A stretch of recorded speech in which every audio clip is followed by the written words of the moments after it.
Hello everyone, I'm Wade, and our YouTube channel is called Wade and Kim. About a year ago, we ventured off into the wild blue yonder, bought a fifth wheel RV, and left our jobs, left our careers, took a lesser job that we could enjoy some adventures and travel more and enjoy life before we retire. In all honesty, we bailed off into something we knew nothing about, the RV world. And I would say to anyone, before you sell your house, sell everything you have and buy that RV, you better know what you're getting into. We bought a fifth wheel, and the fifth wheel had a lot of things wrong with it. We made a lot of repairs on that fifth wheel. And what I began to realize is RV life is a money pit. But we bought the fifth wheel, with plans. And those plans kind of fell through. We realized that fifth wheel would be better to live in than to pull it all over the countryside, just because of the condition that it was in. And to fix it to where we could travel with it would have cost thousands. And we didn't want to do that. So while we were in the fifth wheel, we're thinking, should we keep this thing? Should we quit this lifestyle? Did we make a mistake? Or should we pay the money, fix it, or should we look at something else?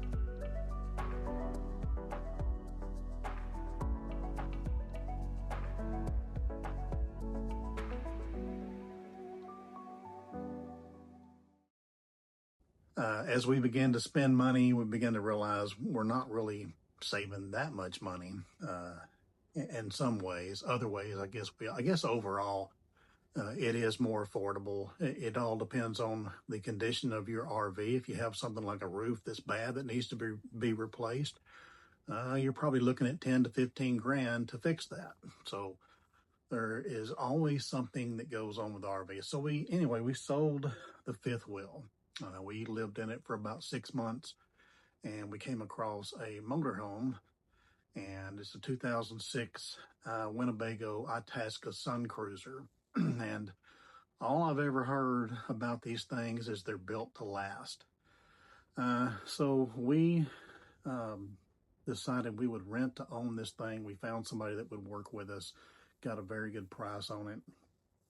And that's the good news. The bad news is we just had it inspected and built to last. That now comes into question.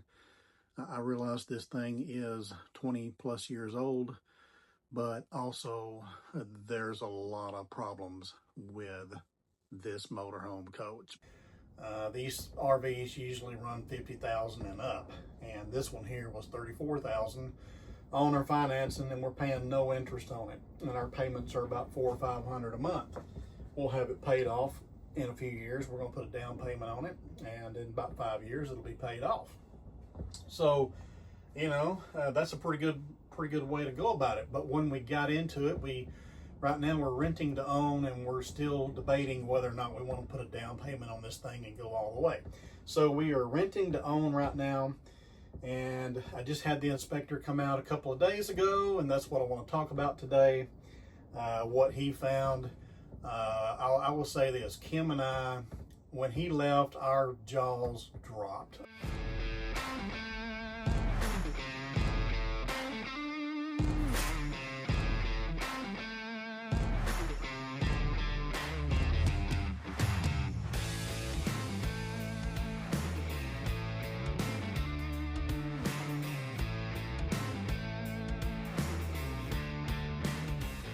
But I wanted to show y'all some of the things that we found through the inspector and what his advice is.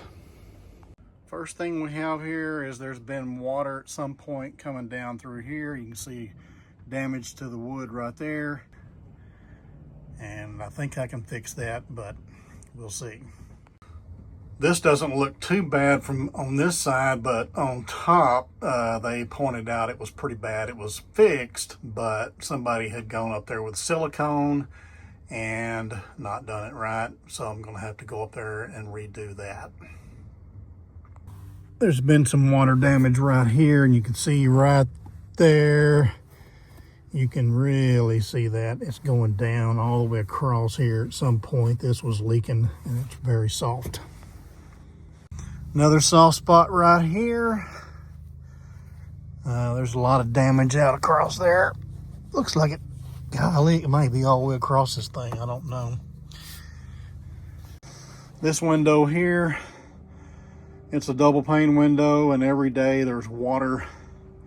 It forms here, it's going down into the wall there.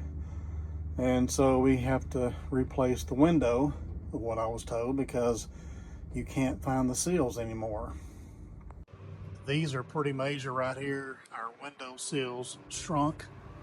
And so the seals are almost impossible to find, and the window's not much easier, so we're gonna have to figure something out there. And that's pretty much every window around the RV.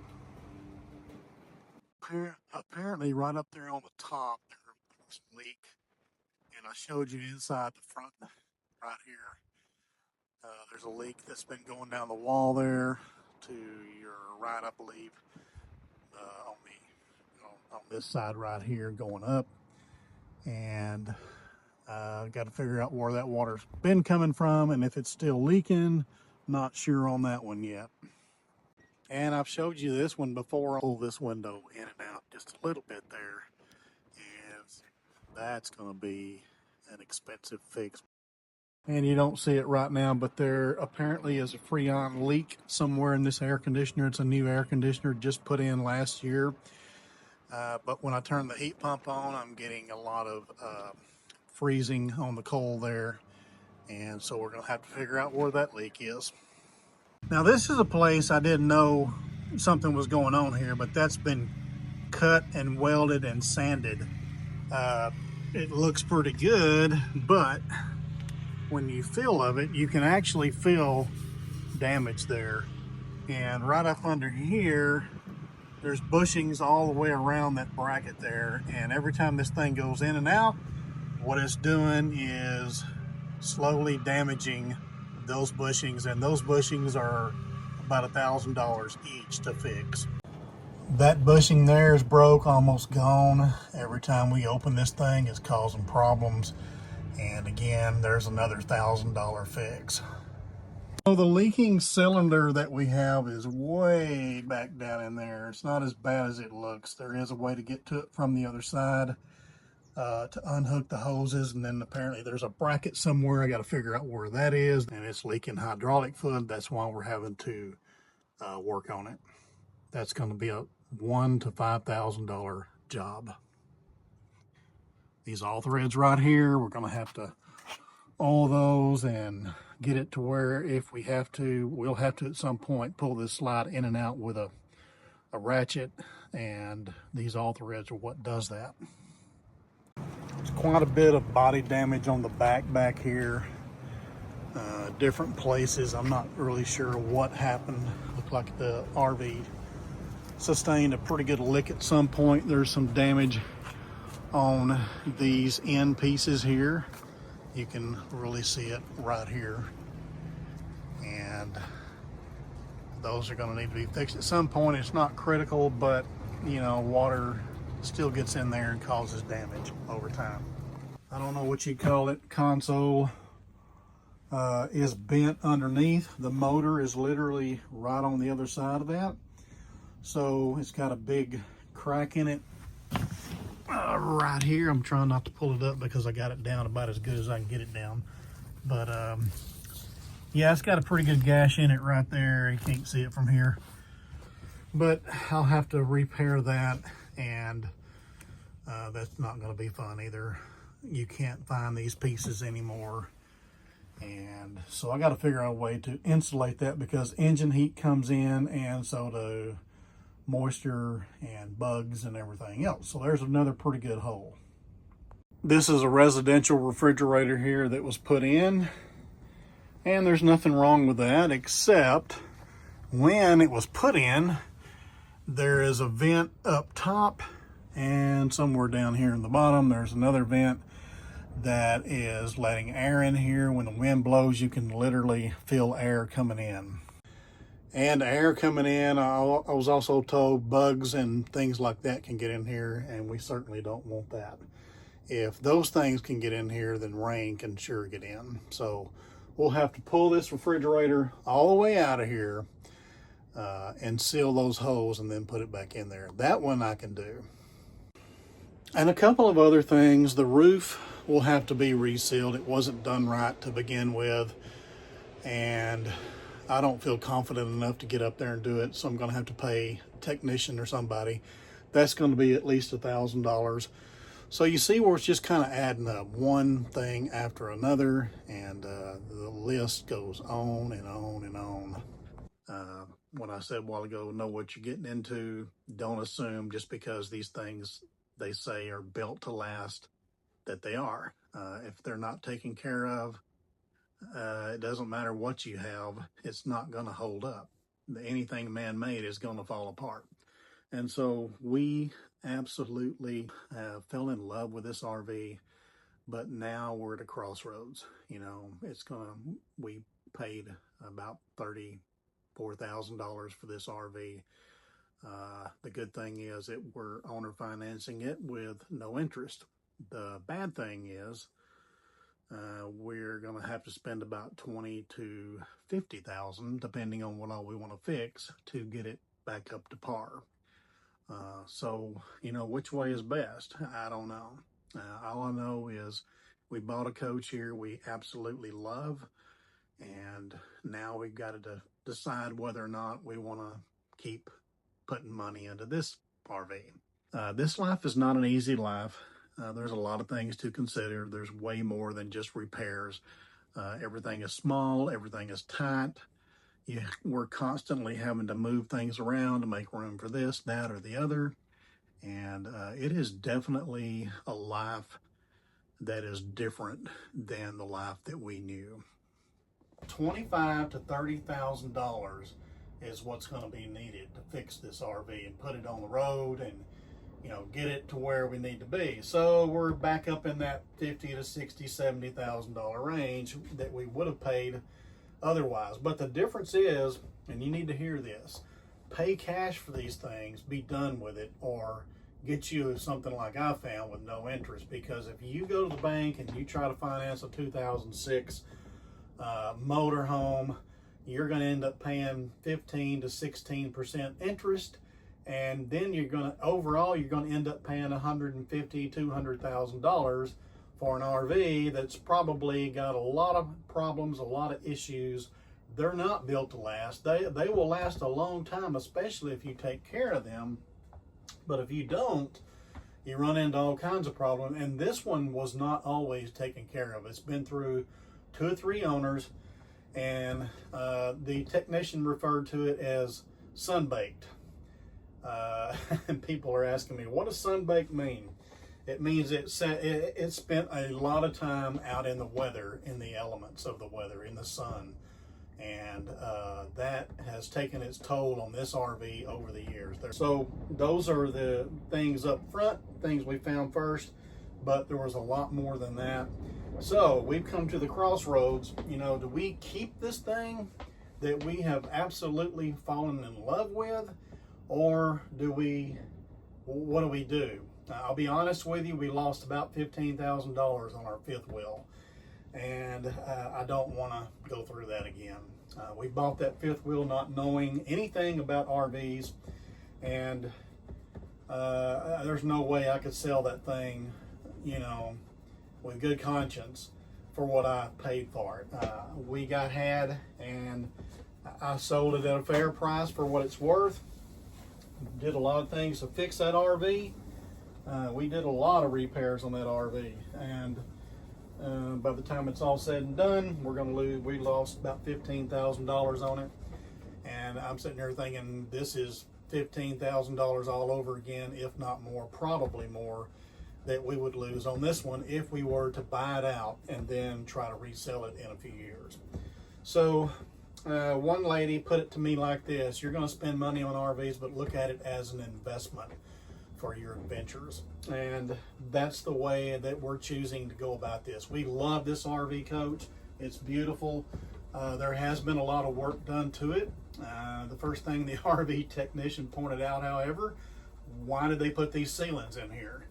And you know, there's new wallpaper on here. Why did they put wallpaper on here to cover up the wall? And it made us really start thinking. Well, he got on top of the roof and he looked and he saw where there was previous leaks and possibly still leaks on the roof that are not so much affecting the ceiling but going down into the walls. There's windows all the way around this RV. The sills have shrunk because the RV is set out in the sun all these years. And what he told me is you can't buy those sills, and you can't hardly find the windows either. So fixing that is not an easy task. Needless to say, when the RV technician left, the first thought we had was, okay, we're done. We're getting out of this. I was done with RVs between the fifth wheel and this. I'm like, let's just go live in a house again, pay rent, and let somebody else worry about taxes and repairs.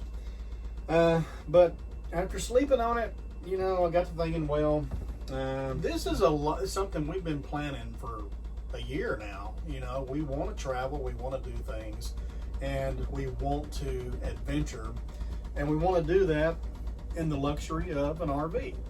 So I started talking to people, and you know, how can we fix this? How can we fix that without paying the technician all that kind of money? And I did find that there are some things that I can probably fix, and I would probably enjoy that. So we have decided that for now, we are going to keep the RV and see if we can fix this thing up a little bit, enough to go down the road and not have to worry about the slide outs, you know, locking out or anything like that, and so forth. So my plan first is to fix these windows, there's some holes in the floor from way back, rotted out, and also to fix the hydraulic cylinder. That's going to be a big job. I'm hoping I can just take the thing out and put some seals in it and be done with it, but we'll see. We'll see how that goes. You can run into anywhere from $1,000 to $5,000 repairing that cylinder. So, wow, with all that in mind, you know, the choice we have is there's really two choices here. Either we keep this RV or we walk away, and we have the freedom to do either one. Thank you for coming along with us today. Wow, it's been a lot. There's a lot going on with us. Even though this video here is not something where I'm in the kayak or the bicycle or hiking, it's all about the RV. And that's what's going on with us right now. That's what we're trying to figure out. And but anyway, I thank you guys for coming along. And if you will, subscribe to the channel. It doesn't cost you anything. There's nothing for us to gain except subscribers. That's the reason we're doing this YouTube channel. We want to grow the channel and share our adventures with you. We'd also ask that you would like this particular video if you like the content. And guys, I'm up and I'm out. It's been real, it's been fun, and we will see you on the next trail. God bless. Y'all have a good day.